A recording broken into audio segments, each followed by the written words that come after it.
नमस्कार साथियों, BDR learning channel में पुनः आपका बहुत बहुत स्वागत है। दोस्तों, आज की इस वीडियो में हम देखेंगे कक्षा 12वीं अर्धवार्षिक परीक्षा 2024-25 का जीव विज्ञान का पेपर। इस पेपर का समाधान। यदि आप पिछले प्रश्न पत्रों के समाधान देखना चाहते हैं तो आप हमारे चैनल की प्लेलिस्ट में जाकर देख सकते हैं। कक्षा 9 से लगाकर कक्षा 12 तक के अब तक के सभी प्रश्न पत्र जो संपन्न हो चुके हैं उनके वीडियोस आपको हमारे चैनल में मिल जाएंगे। चलिए शुरू करते हैं बायोलॉजी के इस पेपर के समाधान। प्रश्न क्रमांक 1 पर सही विकल्प चुनकर लिखना था, जिसका पहला था वास्तविक फल का परिवर्धन होता है। विकल्प थे बीजांड से, बीज से, अंडाशय या टेपिडम से। इसका सही उत्तर हो जाएगा ऑप्शन सी, अंडाशय से। दूसरा है इम्प्लांटेशन वह क्रिया है जिसमें, इसका सही उत्तर हो जाएगा ऑप्शन डी, गर्भाशय की भित्ति से ब्लास्टोसिस्ट बनता है। प्रश्न क्रमांक तीसरा है सेमिनिफेरस नलिकाएं पाई जाती है, जिसका सही उत्तर हो जाएगा ऑप्शन ए, वृषण में। चौथा है निम्नांकित में से यौन जनित रोग नहीं है, जिसका सही उत्तर आ जाएगा ऑप्शन सी, एनीमिया। एनीमिया यौन जनित रोग नहीं है। प्रश्न क्रमांक 5 में पूछा है वेसेक्टोमी और ट्यूबेक्टोमी विधियां हैं, तो ये जो दोनों है बंध्यकरण विधियां हैं। ऑप्शन बी आपका सही हो जाएगा। छठा पूछा है विशिष्ट माइक्रोस्पोरेमिया की संरचना के बारे में निम्नलिखित में से कौन सा कथन सही नहीं है। इसका सही उत्तर हो जाएगा ऑप्शन सी, कथन 3 और 4 सही नहीं है।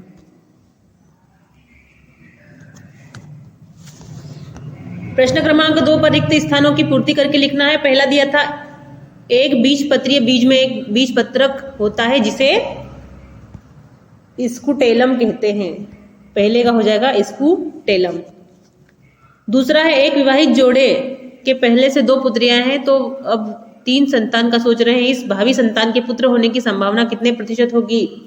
इसका सही उत्तर आ जाएगा 50%, 50%। तीसरा है मनुष्य के लिंग निर्धारण के लिए कौन सा गुणसूत्र उत्तरदायी होता है। रिक्त स्थान में आ जाएगा वाई गुणसूत्र। चौथा है मेंडल ने अपने प्रयोग में मटर के पौधों के 7 जोड़ों के विपर्यायी लक्षणों को लिया है। अगला है डीएनए के एक हेलिक्स में 10 न्यूक्लियोटाइड्स पाए जाते हैं। लास्ट है फोरेंसिक विज्ञान प्रयोगशाला में अपराधियों की पहचान के लिए रिक्त स्थान जैव तकनीकी का प्रयोग किया जाता है। इस रिक्त स्थान में आपको लिखना है डीएनए फिंगरप्रिंट।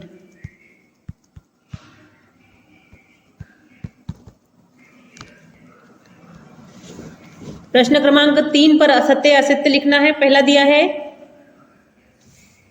इस समीकरण, पहले पे समीकरण दिया है p प्लस p का होल वर्ग, p प्लस q का होल वर्ग इज इक्वल टू p का वर्ग प्लस 2pq प्लस q का वर्ग बराबर 1।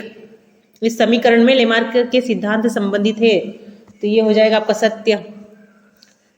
दूसरा है मीसोजोइक सामान्य स्तनधारियों का युग कहलाता है, ये भी आपका हो जाएगा सत्य।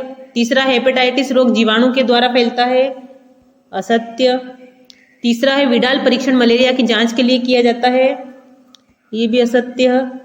अगला है कवक का पादपों के साथ सहजीवी संबंध माइकोराइजा कहलाता है, ये हो जाएगा सत्य। छठा है साइनोबैक्टीरिया धान के खेतों में नाइट्रोजन स्थिरीकरण का जैव उर्वरक की भूमिका निभाते, ये भी हो जाएगा सत्य। इस प्रकार पहला दूसरा सत्य है, तीसरा और चौथा असत्य है, पांचवा और छठा सत्य हो जाएगा। प्रश्न क्रमांक 4 पर सही जोड़ी का मिलान करना है। पहले पे दिया गया है एंटीबायोटिक्स, इसका हो जाएगा प्रतिरक्षी तंत्र। दूसरा है इंसुलिन, इंसुलिन का हो जाएगा 2 पॉलीपेप्टाइड श्रृंखलाएं सी। तीसरा है आणविक कैंची, इसका हो जाएगा रेस्ट्रिक्शन एंडोन्यूक्लिएज।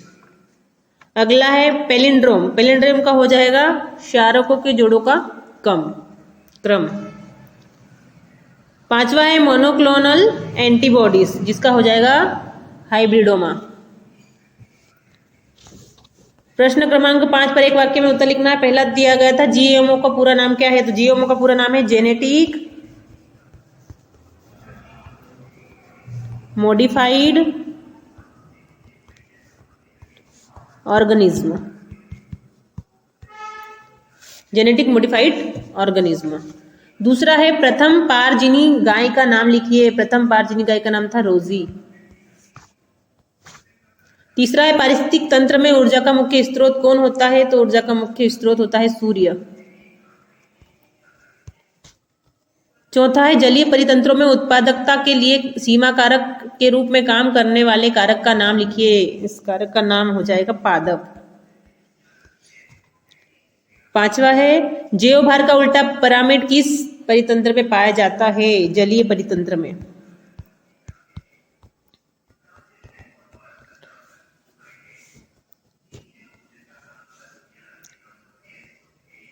वीडियो यदि आपको पसंद आया तो वीडियो को लाइक कीजिएगा, अपने दोस्तों में शेयर कीजिएगा और चैनल को सब्सक्राइब भी कर लीजिएगा। मिलते हैं नेक्स्ट वीडियो में। धन्यवाद।